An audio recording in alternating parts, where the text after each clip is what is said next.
அனைவருக்கும் வணக்கம். ஓம் நம சிவாய்.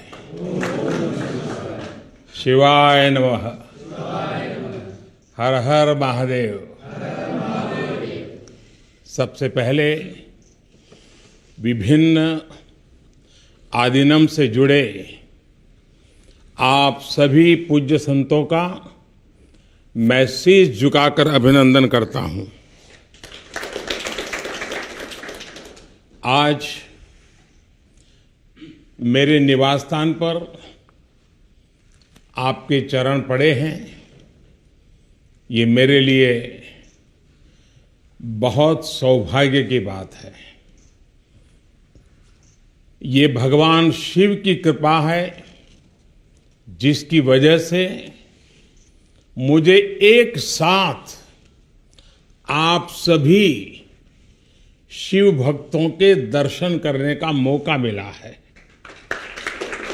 मुझे इस बात की भी बहुत खुशी है कि कल नए संसद भवन के लोकार्पण के समय आप सभी वहां साक्षात आकर के आशीर्वाद देने वाले हैं. पूज्य संतगण, हम सभी जानते हैं कि हमारे स्वतंत्रता संग्राम में तमिलनाडु की कितनी महत्वपूर्ण भूमिका रही है. वीर मंगई वेलु नाचियार से लेकर मर्द भाइयों तक, सुब्रमण्यम भारती से लेकर नेताजी सुभाष चंद्र बोस के साथ जुड़ने वाले अनेकों तमिल लोगों तक हर युग में तमिलनाडु भारतीय राष्ट्रवाद का गढ़ रहा है. तमिल लोगों के दिल में हमेशा से मां भारती की सेवा की, भारत के कल्याण की भावना रही है. बावजूद इसके ये बहुत दुर्भाग्यपूर्ण है कि भारत की आजादी में तमिल लोगों के योगदान को वो महत्व नहीं दिया गया जो दिया जाना चाहिए था. अब बीजेपी ने इस विषय को प्रमुखता से उठाना शुरू किया है. अब देश के लोगों को भी पता चल रहा है कि महान तमिल परंपरा और राष्ट्रभक्ति के प्रतीक तमिलनाडु के साथ क्या व्यवहार हुआ था.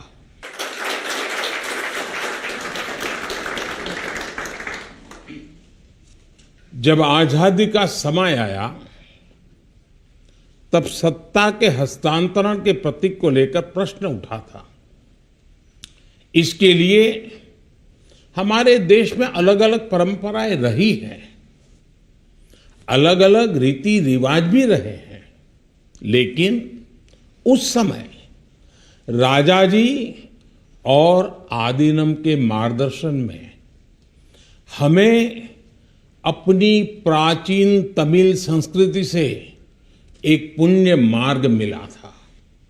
ये मार्ग था सेंगोल के माध्यम से सत्ता हस्तांतरण का. तमिल परंपरा में शासन चलाने वाले को सेंगोल दिया जाता था. सेंगोल इस बात का प्रतीक था कि उसे धारण करने वाले व्यक्ति पर देश के कल्याण की जिम्मेदारी है और वो कभी कर्तव्य के मार्ग से विचलित नहीं होगा. सत्ता हस्तांतरण के प्रतीक के तौर पर तब 1947 में 1947 में पवित्र तिरुवावड़ुतुरई आदीनम द्वारा एक विशेष सेंगोल तैयार किया गया था. आज उस दौर की तस्वीरें हमें याद दिला रही हैं कि तमिल संस्कृति और आधुनिक लोकतंत्र के रूप में भारत की नियति के बीच कितना भावुक और आत्मीय संबंध रहा है। आज उन गहरे संबंधों की गाथा इतिहास के दबे हुए पन्नों से बाहर निकलकर एक बार फिर जीवंत हो उठी है। इससे उस समय की घटनाओं को समझने का सही दृष्टिकोण भी मिलता है और इसके साथ ही हमें ये भी पता चलता है कि सत्ता के हस्तांतरण के इस सबसे बड़े प्रतीक के साथ क्या किया गया। मेरे देशवासियों, आज मैं राजा जी और विभिन्न आदीनम की दूरदर्शिता को भी विशेष तौर पर नमन करूंगा। आदीनम के एक सेंगोल ने भारत को सैकड़ों वर्षों की गुलामी के हर प्रतीक से मुक्ति दिलाने की शुरुआत कर दी थी। जब भारत की आजादी का प्रथम पल आया, आजादी का प्रथम पल, वो क्षण आया, तो ये सेंगोल ही था जिसने गुलामी से पहले वाले कालखंड और स्वतंत्र भारत के उस पहले पल को आपस में जोड़ दिया था। इसलिए इस पवित्र सेंगोल का महत्व सिर्फ इतना ही नहीं है कि ये 1947 में हस्तांतरण का प्रतीक बना था। इस सेंगोल का महत्व इसलिए भी है क्योंकि इसने गुलामी के पहले वाले गौरवशाली भारत से, उसकी परंपराओं से स्वतंत्र भारत के भविष्य को कनेक्ट कर दिया था।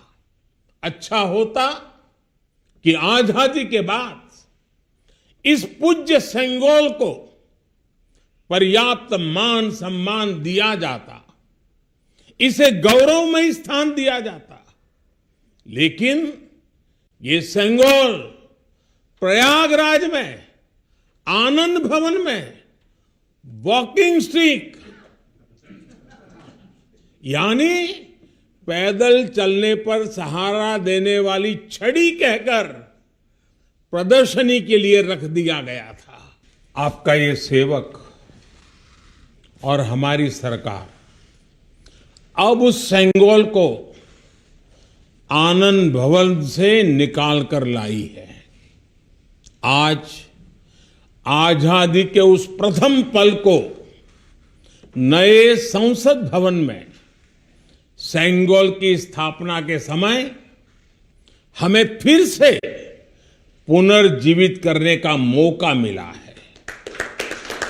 लोकतंत्र के मंदिर में आज सेंगोल को उसका उचित स्थान मिल रहा है।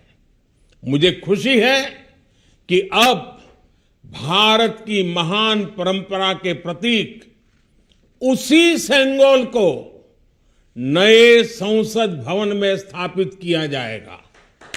ये सेंगोल इस बात की याद दिलाता रहेगा कि हमें कर्तव्य पथ पर चलना है, जनता जनार्दन के प्रति जवाबदेह बने रहना है।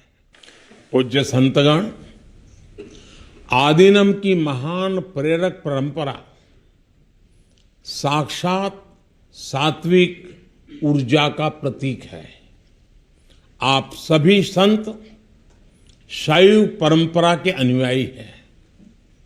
आपके दर्शन में जो एक भारत श्रेष्ठ भारत की भावना है, वो स्वयं भारत की एकता और अखंडता का प्रतिबिंब है। आपके कई आदीनम के नामों में ही इसकी झलक मिल जाती है। आपके कुछ आदीनम के नाम में कैलाश का उल्लेख है। ये पवित्र पर्वत तमिलनाडु से बहुत दूर हिमालय में है, फिर भी ये आपके हृदय के करीब है। शैव सिद्धांत के प्रसिद्ध संतों में से एक तिरुमूलर के बारे में कहा जाता है कि वो कैलाश पर्वत से शिव भक्ति का प्रसार करने के लिए तमिलनाडु आए थे। आज भी उनकी रचना तिरुमंदिरम के श्लोकों का पाठ भगवान शिव की स्मृति में किया जाता है। अपर, समंदर, सुंदरर और माणिका वासगर जैसे कई महान संतों ने उज्जैन, केदारनाथ और गौरीकुंड का उल्लेख किया है। जनता जनार्दन के आशीर्वाद से